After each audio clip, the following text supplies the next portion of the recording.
Hello my dear students, যারা 2027-এ মাধ্যমিক দিতে চলেছো তাদেরকে আমার চ্যানেলে আবার ওয়েলকাম। তো দেখো, নন্দীগ্রামের বড়াচিরা প্রবীর বনবিহারী হাই স্কুলে এই কয়েকদিন আগেই সেকেন্ড সামেটিভ ইভ্যালুয়েশন হয়ে যাওয়া 10-এর যে কোয়েশ্চেনটা, সেটাকে আমি তোমাদের সঙ্গে শেয়ার করছি, আলোচনাও করছি এবং অ্যান্সারগুলো আমি এখানে লিখে রেখেছি। তো তোমাদের সঙ্গে আমি প্রথমে আলোচনা করে নিচ্ছি এবং তোমরা আমার ইনবক্সে দেখবে, সেখানে আমি পিডিএফ দিয়ে দেবো।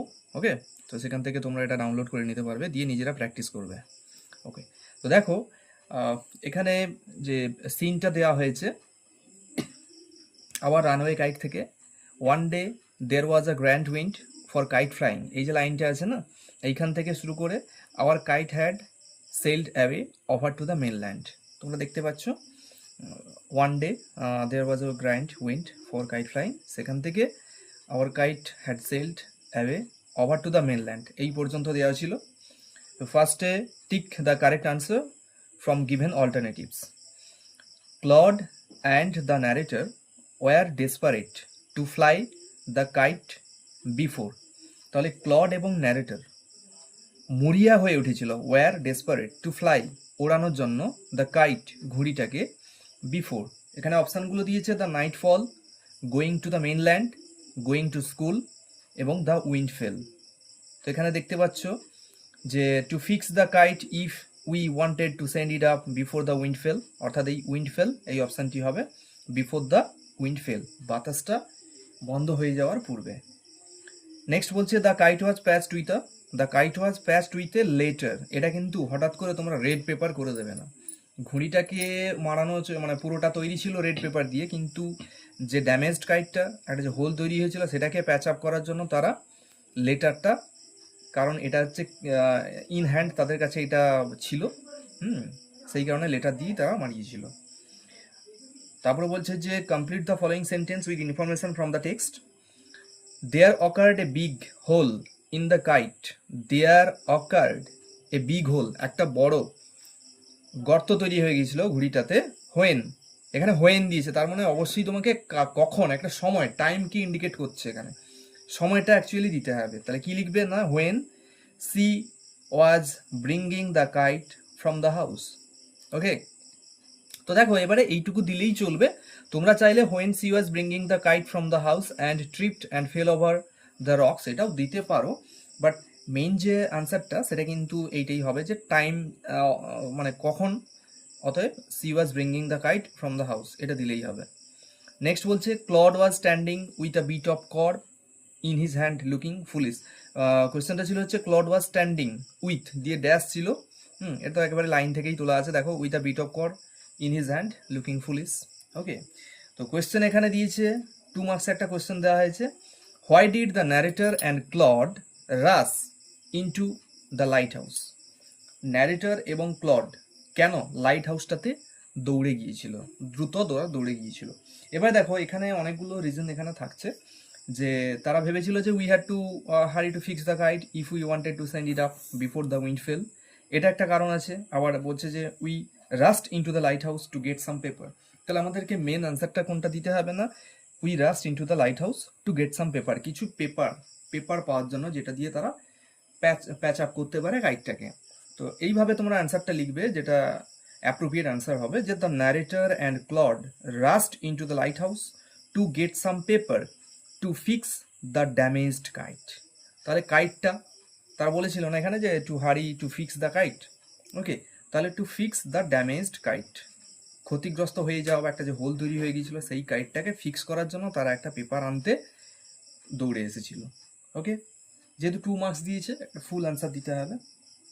আচ্ছা, এবারে দেখো সি ফিভার থেকে দিয়েছে, I must go down to the seas again for the call of the running tide, অর্থাৎ সেকেন্ড স্ট্যান্ডারটা যেটা, সেখানটা দিয়েছে, and the flung spray and the blown spume and the seagulls crying. Okay, দেখো questions দিয়েছি যে tick the right answer from the correct alternatives. The tide that calls the poet is, যে tide, ঢেউটা যেটা কবিকে আহ্বান করছে, সেটা কেমন ঢেউ না প্রবাহমান, রানিং। এখানে ওয়াকিং, সেকিং, স্ক্রেমিং, তিনটে চারটে অপশানস আছে, তার মধ্যে থেকে রানিংটাই নিতে হবে। The wild and clear call may not be এখানে ডিনাইড, ঠিক আছে। আর আদার্স অপশানগুলো দিয়েছে রেকগনাইজড, বুঝতেই পারছো এটা হবে না, রিসিভড, অ্যাকসেপ্টেড, এটা হবেই না। আচ্ছা এখানে যে ডিনাই, এখানে মে নট বি ডিনাইড, এই ডিনাইডটা কিন্তু মে not be rejected, May not B turn down, এখানে আলাদা আলাদা কিন্তু সিনোনিমাস ওয়ার্ড দিতে পারে, এটাকে খেয়াল করবে। ওকে, তো চলো next.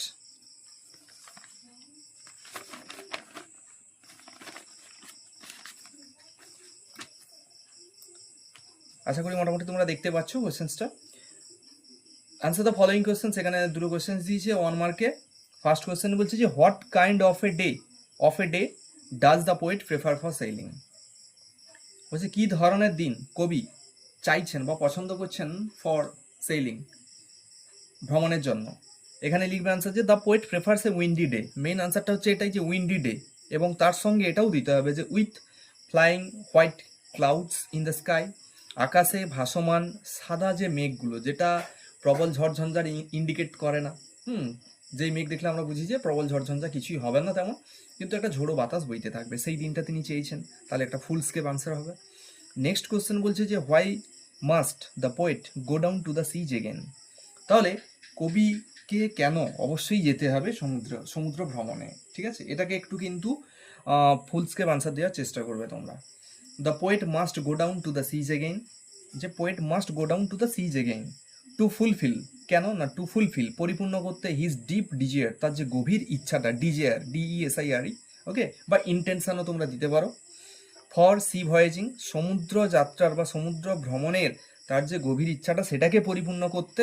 At the anticipation of running tide, at the call of running টাইডও করতে পারো, at the anticipation of running tide, অর্থাৎ যে প্রবাহমান ঢেউয়ের ডাক ছিল সেখানে, অর্থাৎ প্রবাহমান ঢেউয়ের যে একটা ডাক বা প্রবাহমান ঢেউটা ভেবে কল্পনা করে তার মনের মধ্যে যে একটা গভীর আকাঙ্ক্ষা তৈরি হয় বা পূর্বাভাস যে একটা তৈরি হয় সমুদ্র যাত্রার, সেইটাকে ফুলফিল করার জন্য, ঠিক আছে। এই জন্য ফুল স্কেপ অ্যান্সার দেবে যে to fulfil his deep desire for sea voyaging at the anticipation of running tide. Okay, আচ্ছা এরপরে দেখো রিডিং কম্প্রিহেনশন আনসিন পার্টে এখানে নিপা ভাইরাস নিয়ে একটা প্যাসেজ দেওয়া হয়েছে, তো তোমরা PDF ফাইলটা থেকে দেখে নিও। ওকে, এখানে অ্যান্সারগুলো আমি একবার বলে দিচ্ছি, আলোচনা করে নিচ্ছি। এটা কিন্তু adapted from an article published by WHO on 29 অর্থাৎ 29 জানুয়ারি 2026। নিপা ভাইরাস এখানে হচ্ছে বলেছে যে এয়ারবোন, কম্পিউটার ভাইরাস, ওয়াটারবোন এবং জোনোটিক ভাইরাস, অর্থাৎ জোনোটিক হচ্ছে জু অর্থাৎ প্রাণী, মানে প্রাণী দেহ থেকে সংক্রমিত হয় বলে এটা জোনোটিক ভাইরাস বলে বলা হচ্ছে। এখানে অলরেডি আছে অপশনটা যে Nipah virus is a zoonotic virus. Okay, next বলছে Nipah virus was first identified in, দেখো Nipah virus was first identified in, এখানে লেখাই আছে যে মালয়েশিয়া বলে। Nipah virus was first identified in 1998 during an outbreak among pig farmers in Malaysia.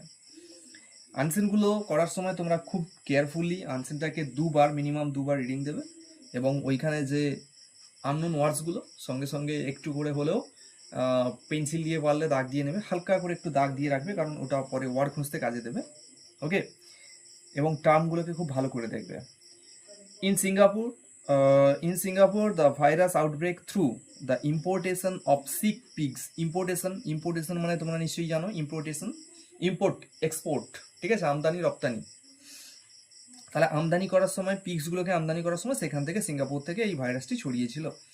The animal primarily linked, এই যে primarily অর্থাৎ প্রাথমিকভাবে যে পশুর থেকে এটা ছড়িয়েছিল, ঠিক আছে, সেটা কি ছিল না, সেটা হচ্ছে পিগ থেকে, ঠিক আছে, শূকর থেকে এটা ছড়িয়েছিল। চলো নেক্সট কি বলছে দেখা যাক। Right T for true and A for false statement, আর তোমাদেরকে সাপোর্টিং স্টেটমেন্টও দিতে হবে। তো এখানে কোয়েশ্চেন্সটা বলা হয়েছে যে in India Nipah virus outbreaks have been reported almost every year since 2001।